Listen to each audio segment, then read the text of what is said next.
Biki Savouin qui géant comme ça, vous, millions de téléspectateurs qui ne ratez pour rien au monde votre rendez-vous matinal privilégié Canal Matin sur Canada International. Ce n'est plus une surprise pour personne. On le connaît, le nouvel ambassadeur du Cameroun en France, André Magnus, dans la liste des personnes nominées justement par le premier Camerounais, son Excellence Paul Biya. Et on verra aujourd'hui qu'est-ce qui fait la une des parutions depuis Yaoundé avec Monsieur GPE, Ghislain Pierre-Essonneau, évidemment, des journaux parus ce jour. Aimé. On lui dit bonjour, c'est à vous Yaoundé, c'est à vous Ghislain Pierre-Essonneau.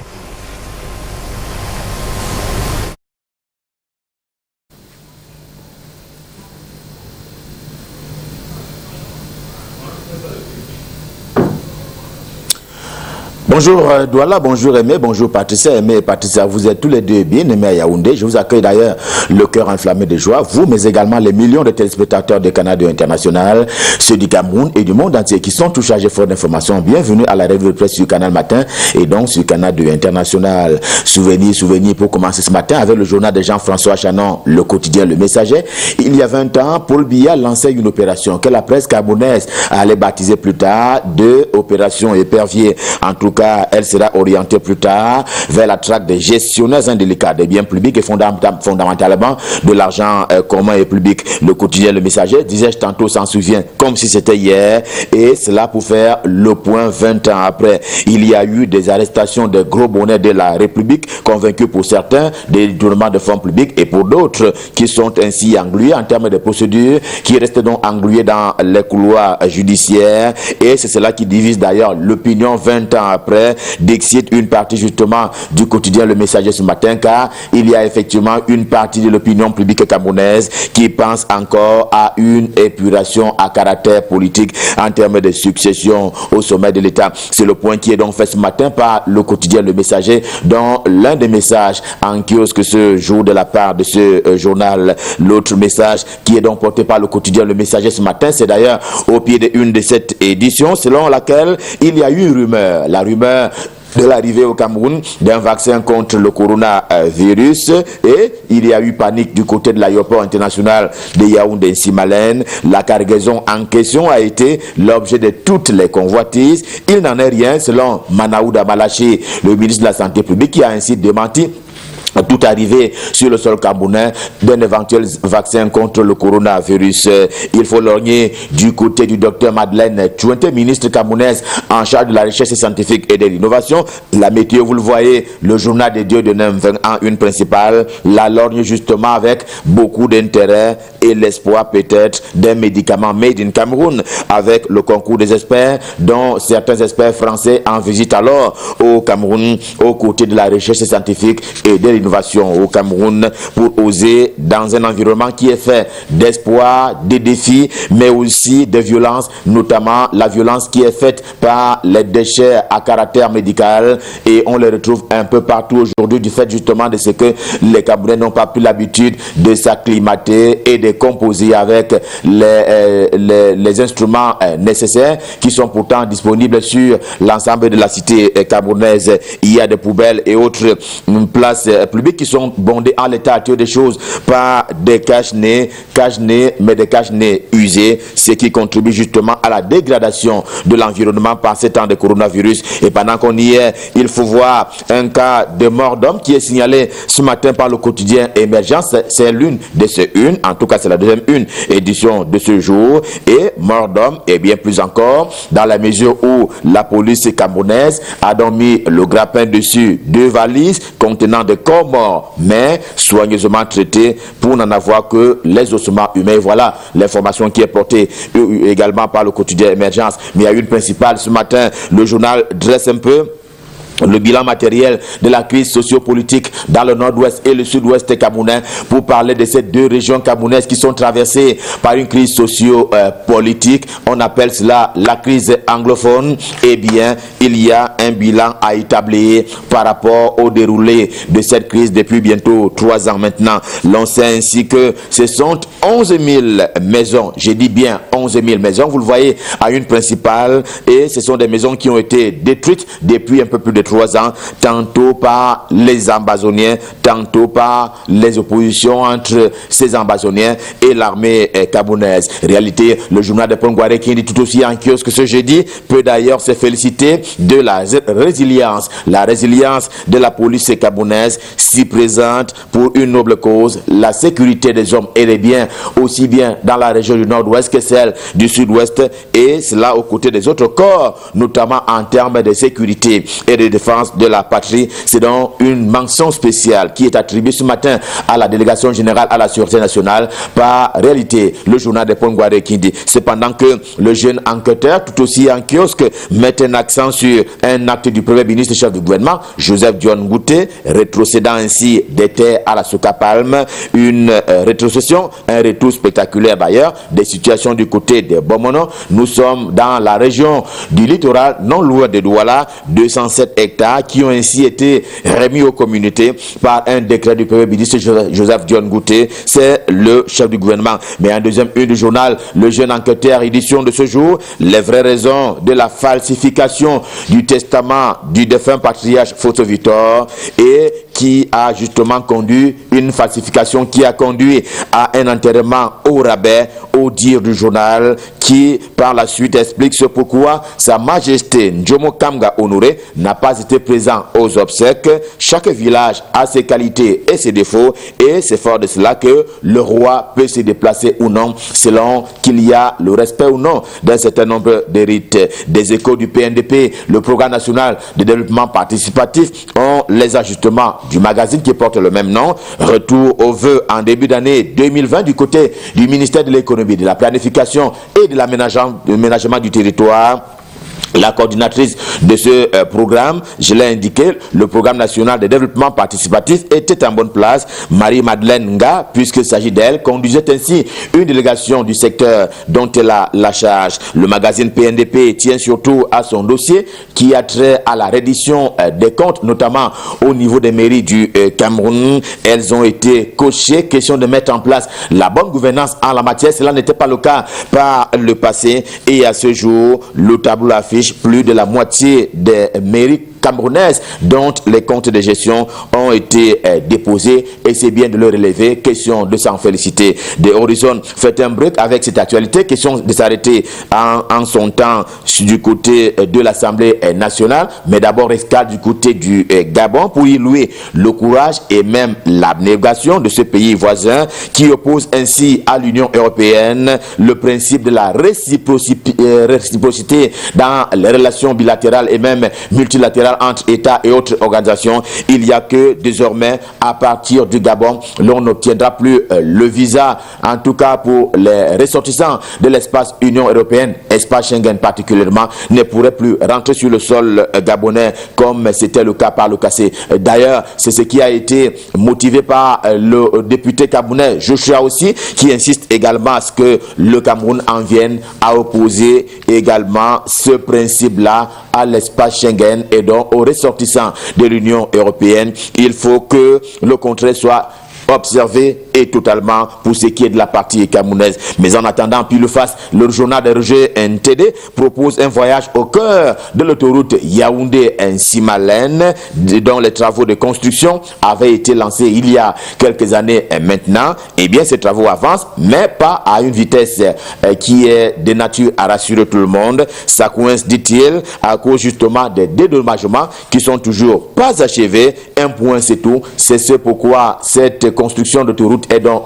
bloquée. Il faut que les populations soient désintéressées complètement selon un certain nombre d'accords qui ont été préalablement signés. The Guardian Post, quotidien camerounais d'expression anglaise au siège imposant, et il nous conduit du côté de Ngarbu, et il garde d'ailleurs ce souvenir en idée, souvenir de ce communiqué rendu public et qui avait été signé par le ministre d'État, secrétaire général de la présidence de la République, Ferdinand Ngongor. Le problème, c'est que les résolutions qui ont été énoncées et qui sont contenues dans ce communiqué, eh bien, ces résolutions-là peinent à prendre corps à l'instar justement de l'inhumation plus digne des morts du massacre justement de Ngarbu. Une façon de se demander où sont ainsi passées les bonnes intentions de Ferdinand Ngongor, le ministre d'État SG de la présidence de la République, à propos de ce dossier. Bonne intention et mieux, voilà ce qui est d'ailleurs dit par le journal La Nation à propos de la gestion rationnelle des forêts et de la faune au Cameroun. C'est désormais plus clair. Le nouveau management conduit par Jules Doré Ndongo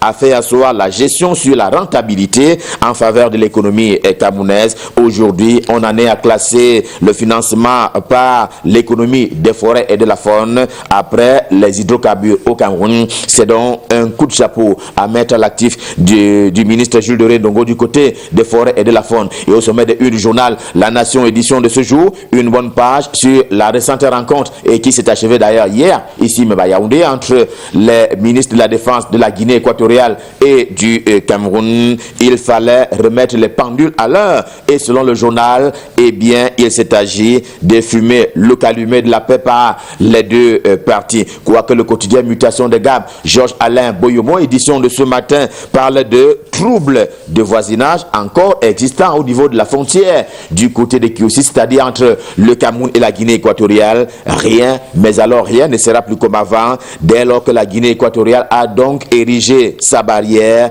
un mur solide pour freiner la pénétration sur son sol des ressortissants camerounais. Et voilà ce pourquoi Mutation parle justement de troubles de voisinage entre les deux pays. L'économie quotidienne tout aussi en kiosque ce jeudi tire au contraire la sonnette d'alarme sur les effets néfastes, non pas de la Covid-19 seulement, mais aussi des changements climatiques, et bien dépend de la vie nationale, aussi bien pour ce qui est du Cameroun que des autres pays de la sous-région qui agonisent à cause des cours d'eau et autres étendues d'eau qui disparaissent au quotidien. Et avec ces espaces-là et ces eaux-là, et bien des activités sources génératrices de revenus pour les populations qui sont concernées. Le financier d'Afrique qui traite au quotidien des questions économiques et financières fait dans l'économie ce matin pour indiquer la parution d'une agence de notation financière pour ce qui est de la CEMAC, la communauté économique et monétaire des États de l'Afrique centrale. C'était un peu comme une attente.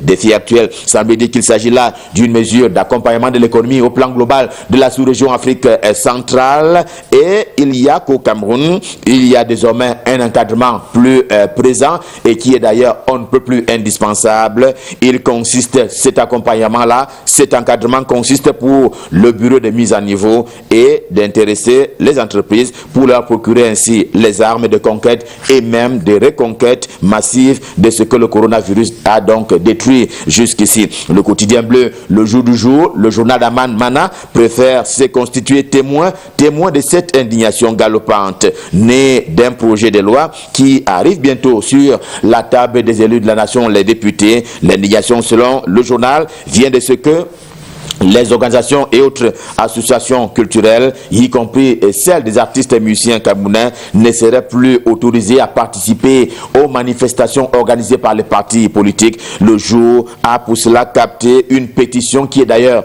en circulation, et si elle circule, c'est parce que précisément elle est contre ce qu'il est convenu d'appeler avec le jour du jour la caporalisation du secteur artistique au Cameroun. La nouvelle expression pour terminer ce matin, et c'est tout en sport et principalement en matière de football, pour la CAN, le jour dit de Paul Biya ne sera plus respecté. Le chef de l'État camerounais qui disait en son temps que les délais seront respectés et que la compétition devrait avoir lieu le jour dit, eh bien c'est une parole qui ne sera plus tenue puisque la CAN a été une fois encore reportée. Les deux compétitions qui s'embourbent si l'on s'en tient à la nouvelle expression, et c'est un report qui exprime le désintérêt de la part du journal qui voit en cela un malheur pratiquement qui guette ainsi le Cameroun.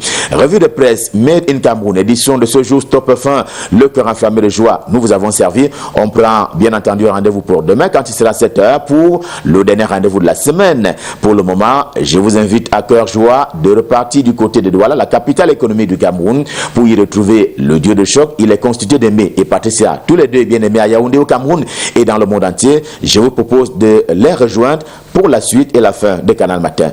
C'est à vous Aimé, c'est à vous Patricia, c'est à vous Douala. Merci Justin Pierre et Sono, merci surtout à l'équipe technique qui vous accompagne du côté de Yaoundé. Et nous allons naturellement souhaiter que demain vous gardiez la même forme et la même énergie pour la dernière sortie de la revue de presse. Et c'est bien de parler d'énergie parce qu'on sait que le bleu symbolise l'intégrité, la loyauté. Et c'est un magnifique retour de l'ascenseur parce que nos téléspectateurs, de même que nous, on suit toujours avec beaucoup d'attention la revue de presse. Le prochain rendez-vous, c'est donc demain, vous l'avez dit, et mon coco, donc à partir de 7 h en heure locale. Et puis pour refermer peut-être littéralement la revue de presse, on va dire que c'est une décision qui réjouit, la décision de la CAF qui réjouit pas mal d'autorités camerounaises, notamment le ministre des Sports, Narcisse Kombi, qui pense que ce sera donc l'opportunité pour parachever les chantiers et bien sûr mieux se préparer. À quelque chose, malheur est bon. Mais après, il faudrait se méfier sur la suite. On a réussi à ne pas respecter nos propres délais depuis de longues dates. Est-ce que le glissement du CHAN et de la CAN permettront les deux, le glissement permettra pour les deux événements à ce que Cameroun puisse faire une presque parfaite organisation? Ça passe par la finition des chantiers. Faites un tour du côté de l'entrée est de Douala, côté village, pour se rendre compte que finalement c'était tout sauf une assurance de livrer en temps réel. Malheureusement, les travaux peinent toujours à s'achever. On le dit pour ci, on le dira pour ça, et à Yaoundé partout. Mais le gros œuvre, le stade, l'espace de jeu, pour la plupart, c'est déjà avancé. Reste encore pour les entreprises, par exemple, les salles d'entraînement, de finaliser, parce que malheureusement, on fait un peu notre belle danse qu'on aime bien. Soit c'est la danse Bafia, soit c'est le Benzikin, parce qu'on avance aussi, on recule. Mais bon, c'est notre pays, on va souffrir avec et croiser les doigts pour que, comme ça a été le cas dans d'autres pays en Afrique, que le gouvernement mette l'accent sur ces responsabilités qui sont malheureusement pas toujours gérées comme il faut par des personnes à qui on a confié un cahier de charge. Et il faut rendre compte, c'est l'argent du contribuable. Quand on le dit, on laisse la suite des analyses à l'équipe de la rédaction, de Débrief Actu par exemple, sur Canal 2, ou alors les programmes d'information, Canal Presse, la rétro, sur Canal 2 International. Ben, comme on a coutume de tout positiver, on va dire que parfois les mauvais choix, les mauvaises décisions produisent de bons résultats. Bon, on espère que ce sera le cas, évidemment. On croise les doigts. On croise les doigts, on ne peut rien attendre. Allez. Et pendant ce temps, on célèbre les étoiles parce que des étoiles sont nées aujourd'hui et parmi lesquelles... Alors, nos étoiles, d'ailleurs, Justin Peressono connaît très bien la maestria de notre très cher Yves Nunga, cadreur, technicien, monteur, réalisateur, et de Kizito Koumaï. Alors, nos collègues sont en l'honneur. Une pierre deux coups. Kizito Koumaï, d'abord, qui est un grand soldat. Et en ces temps difficiles, d'ailleurs, nous, on lui souhaite beaucoup de choses. Qui c'est Kizito Koumaï? On peut avoir l'image de Kizito Koumaï de Canal 2 International qui nous regarde ce matin. C'est son jour anniversaire. Koumaï qui, avec les autres correspondants, n'arrête pas de produire à chaque fois pour Canal 2 International. Voilà le beau gosse Kizito. Big up à toi. Happy birthday Koumaï, qui est simplement à l'honneur ce 2. Absolument. Et à côté, on a Yves Nunga, le boss, lui aussi multi-dimension. C'est l'un des principaux cadres. Il a d'ailleurs le main à la cœur, le main sur le cœur, j'allais dire. La main sur le cœur. La main sur le cœur. Il a fait le wesh wesh en mode hip-hop. Et c'est pas anodin, c'est justement pour traduire le caractère de l'homme. Chaud le feu sort, Patricia. C'est un grand passionné. Il adore ce qu'il fait. Il est toujours positif, toujours souriant, peu importe. Et bizarrement, il a toujours son geste là de big up, quoi. Allez, big up à toi, Yves Nunga de Canal 2. On pourra peut-être sauter le champagne. Bon, si vous voulez, même si c'est le foléré, parce que ce n'est pas évident de se procurer du champagne pour nous autres en ce moment. Mais happy birthday à nos deux collègues, particulièrement ceux. Naturellement. Par contre, on peut donner de la voix parce qu'avec un peu de musicalité, c'est toujours très beau. Happy birthday to you, happy birthday to you, happy birthday to you, joyeux anniversaire. Bien. On attend le gâteau. On attend le gâteau et nous on va les offrir. Il ne faut pas envoyer par WhatsApp. Envoyer par WhatsApp, par mandarine, par pamplemousse, par orange, par tout. Vraiment, on prend. Et nous, on vous offre quoi? Des cartons. Yves Nunga, Kizito Koumaï, cadeau. C'est pas nous, hein. Ils ont donné pour qu'on vous donne. On envoie ça tout de suite. Absolument. Allez, Envoyons aussi la pub, question de se retrouver derrière pour les dates importantes. Exact.